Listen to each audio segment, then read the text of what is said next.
Welcome back, students. In this session we'll be studying about we will not be starting any new chapter. We'll be having a quick recapitulation of the last chapter that we have covered. In the next class we'll start with a new topic, Akbar, and in this session we'll be having a quick recapitulation of the establishment of Mughal Empire. The whole of this chapter will just remember the chronology and just go through your book, just go through the pages of this chapter so that you can relate to whatever I'll be telling in this session, so that you also get a chronology of the events which had happened in the during the establishment of the Mughal Empire. So first, the establishment of Mughal Empire happened by Babur. So this was so after the Delhi Sultanate broke up, and after this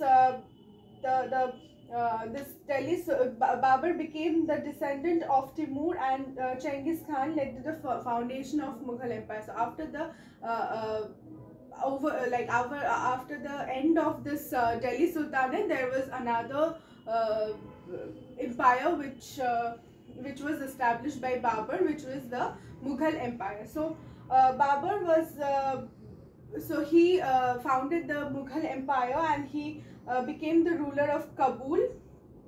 So the invasion of India. So India was going through political instability and infighting, interstate fighting was taking place, fighting within the country was taking place, and Ibrahim Lodi, the Sultan of Delhi, failed to suppress the Afghans.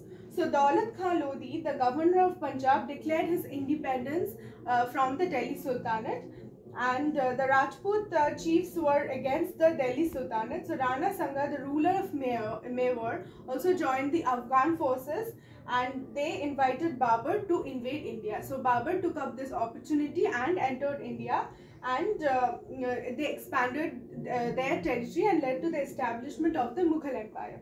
So he conquered Punjab after crossing Indus and went back to prepare for an attack on Delhi.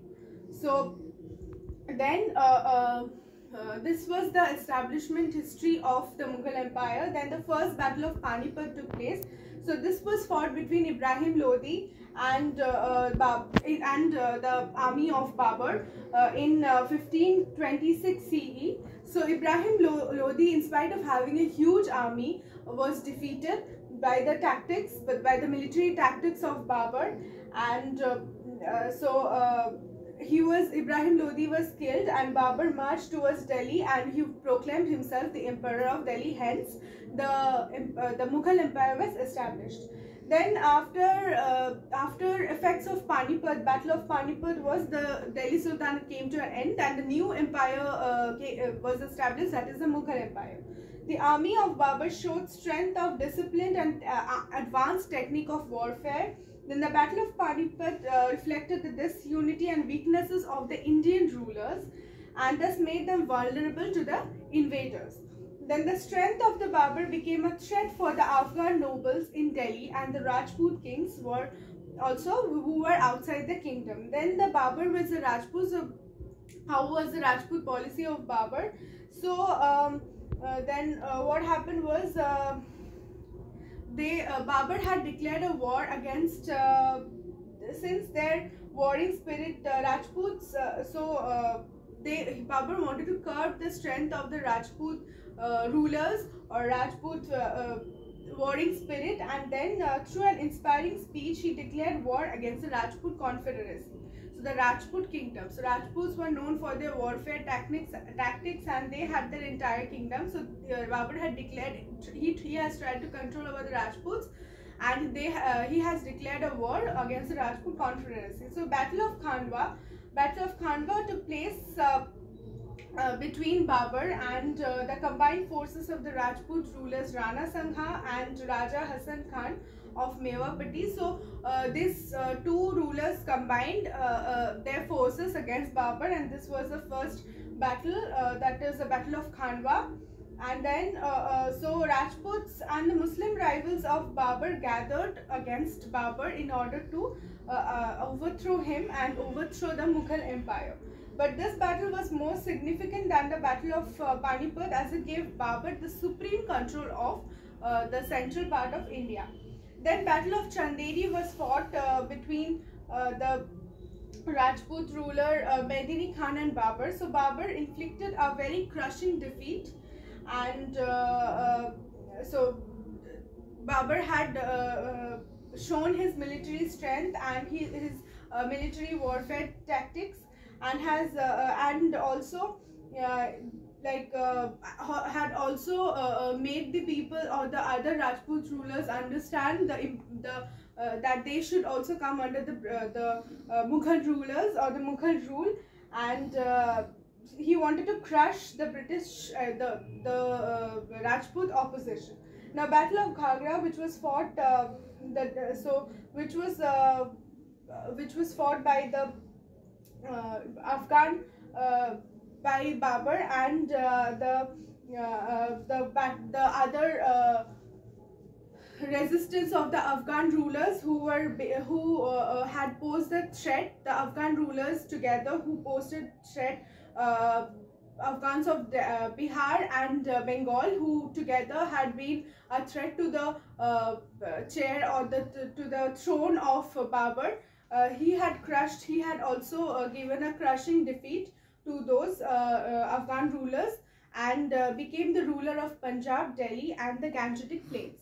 But in Tuzuki Babari, or the autobiographies which was written in that time, we have got to know how the society, how the culture, how the people, how the administration was during Babur's time.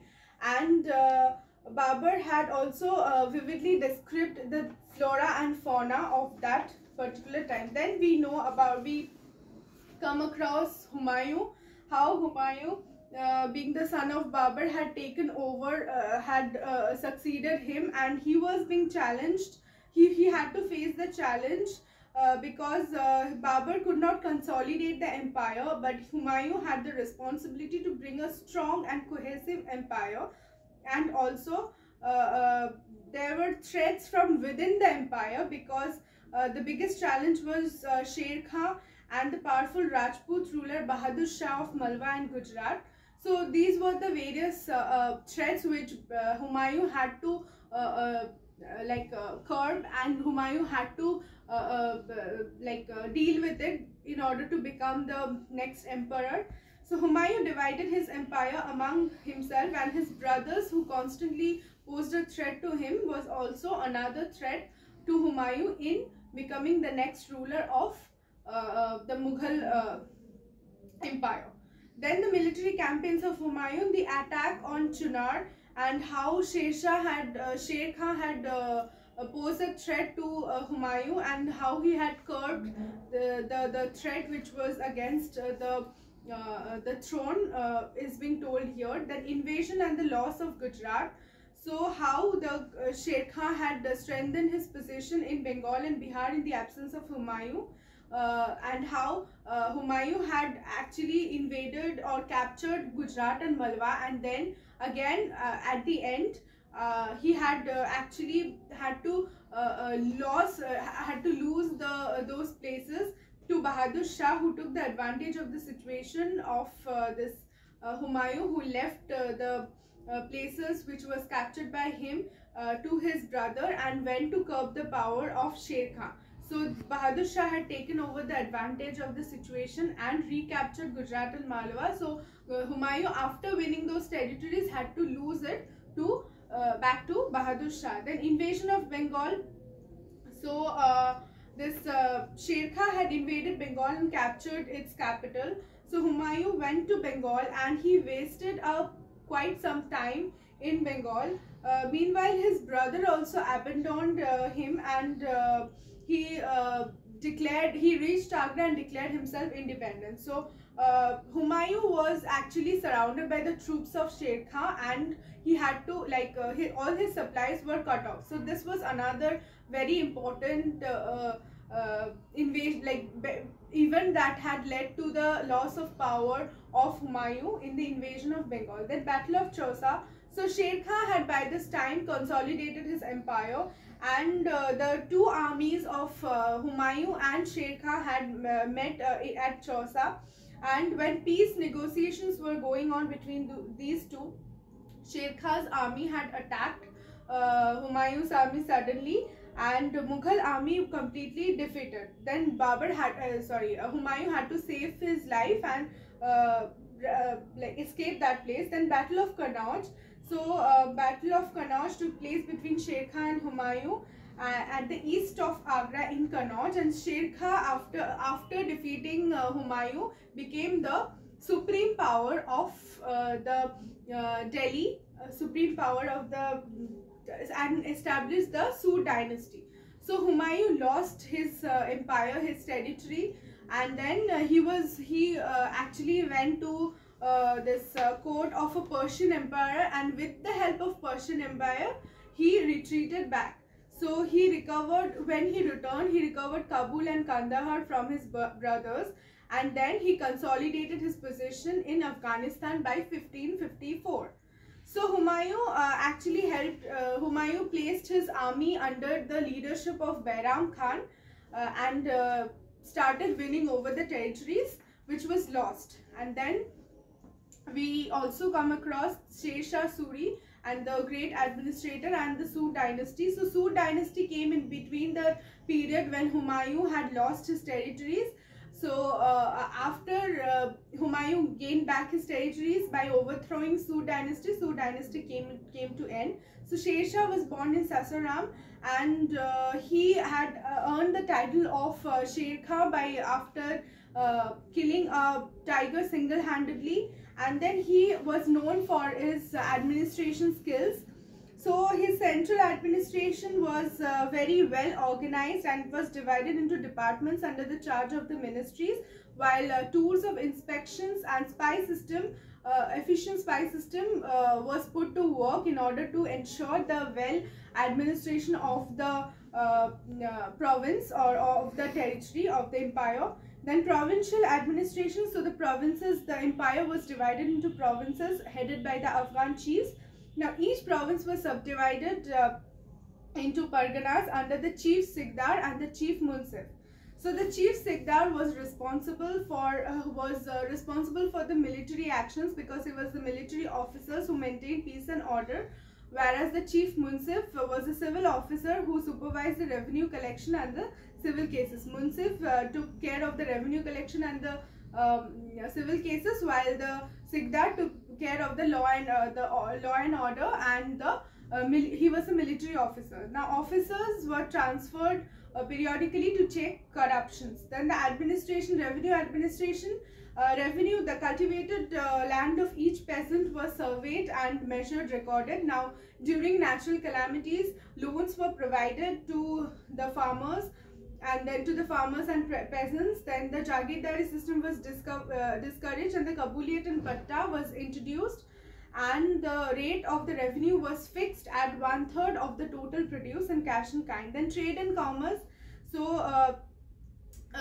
the various reforms have been introduced in trade and commerce, and new weights and measurements was introduced, and the mixed metal coins were discouraged, while the tanka or rupiah was introduced, which were made of gold, silver and copper. And then the coins of single metal was introduced, which was made of gold, silver and copper. And then transport and communication, the Grand Trunk Road was being constructed, and which connected between Calcutta and Peshawar, and the various inns, sarais and various other establishments were made. Then military organization. So Sher Khan had organized a very well organized military and well disciplined military also. He stationed his troops at important forts in Gwalior, Raisina, Chunar and Rohtak. And the system of Dag and Chehra was started by Alauddin Khilji. This was a very short span of time when the Sood dynasty existed after overthrowing the Mughal dynasty. But again, with the retreat of Humayun, he had recaptured the throne of Delhi, and he had re-established the Mughal empire after the death of Sher Khan, because his successors were not as able administrators as him. So in 1554 he died, and in 1555 Humayun again recaptured the throne of Delhi and his territories, and the Sood dynasty came to an end. So hence we have recapitulated the whole of this chapter part by part. The things which we have dealt in 3 sessions or 4 sessions, we have covered almost everything as a summarized version in this class. So I hope you have understood. Just go through the chapter in order to understand, and if you have doubts you can ask me in the online classes. So we'll be starting with a new chapter in the next class. That will be all. Thank you.